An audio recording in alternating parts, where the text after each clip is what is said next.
Hallo, ich möchte euch gerne von meinen Erfahrungen mit dem 8-Stunden-Test und mit dem 90-10-Medbed berichten. Ja, also, ich habe vor dem Installieren meines virtuellen Medbeds bereits den 8-Stunden-Test gemacht, wie gesagt. Und ja, ich kann mich erinnern, dass das eine sehr, sehr angenehme Energie war, die ich gespürt habe. Und dann am nächsten Tag war ich auch sehr gut drauf. Und jetzt, wo ich das Medbed jede Nacht nutze, spüre ich meistens nach dem Aktivieren ein angenehmes inneres Vibrieren, ein Prickeln und eine wohltuende Energie, mit der ich dann auch meistens eingeschlafen bin. Und eines Abends habe ich eine interessante Beobachtung gemacht. Da war ich noch nicht sehr müde und habe dann das Bett aktiviert.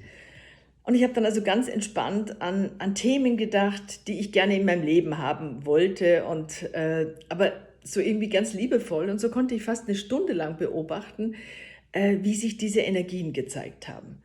Und ja, ich kann mich erinnern, dass ein wirklich schönes Glücksgefühl mich erfasst hat und sich so in mir breit gemacht hat und das auch angehalten hat.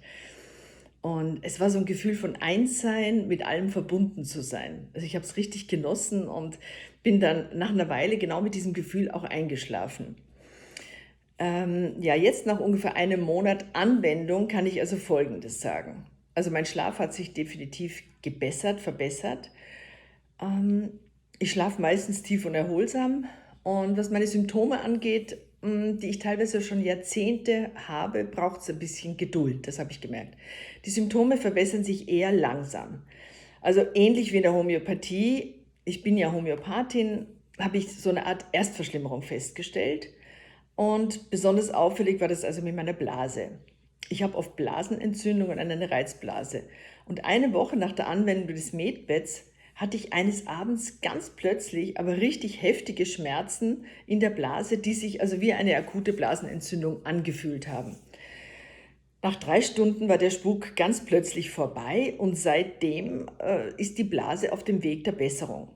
Und naja, wie man in der Homöopathie ja oft so beobachten kann, ist so eine Art Rückspulung oder ein Antippen von alten Symptomen immer ein gutes Zeichen für einen beginnenden Heilungsprozess. Und als solchen sehe ich das auch an.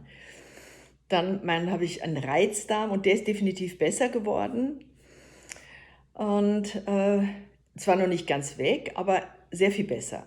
Und gespannt bin ich, wie sich jetzt meine Knieschmerzen langfristig, ob sie sich verbessern, ob sich da was tut. Ich habe seit meiner Jugend Probleme mit meinen Kniegelenken und irgendwie eine angeborene Fehlstellung der beiden Kniegelenke ist also die Ursache für eine fortgeschrittene Arthrose. Und ja, was ich beobachte, ist, dass die Symptome wie stechende Schmerzen und auch stechende Schmerzen sehr schwankend sind, also mal ganz gut, mal schlechter, so als ob darin gearbeitet wird. Und ich werde also dazu übergehen, mir meine Knie als geheilt vorzustellen. Ich bin halt immer noch in der Experimentierphase. Dann eine Beobachtung habe ich noch gemacht.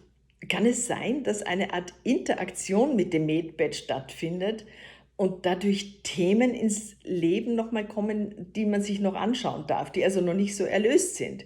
Also so ein Gefühl habe ich, dass also mit dem Medbed so eine Art Bewusstwerdungsprozess stattfindet und da kommen irgendwelche alten Themen poppen auf und verschwinden wieder. Und ja, es ist eigentlich, ich habe das Gefühl, dass es ein Prozess ist, der auf allen Ebenen Richtung Heilung tendiert. Ich muss es also weiter beobachten, aber ich bin neugierig und ich fange wirklich an, mit dem Bett zu interagieren. Spannende Sache. Also, ich kann nur sagen, wirklich spannend und es hängt wirklich auch sehr viel mit einem selber zusammen. Ich möchte mich bei dir, Oliver, und bei dem ganzen Team ganz herzlich bedanken und ich wünsche mir wirklich, dass viele Menschen dieses 90-10 Medbed nutzen werden, denn, und davon bin ich überzeugt, Heilung ist das wichtigste Thema für die nächsten Jahre. Also herzlichen Dank.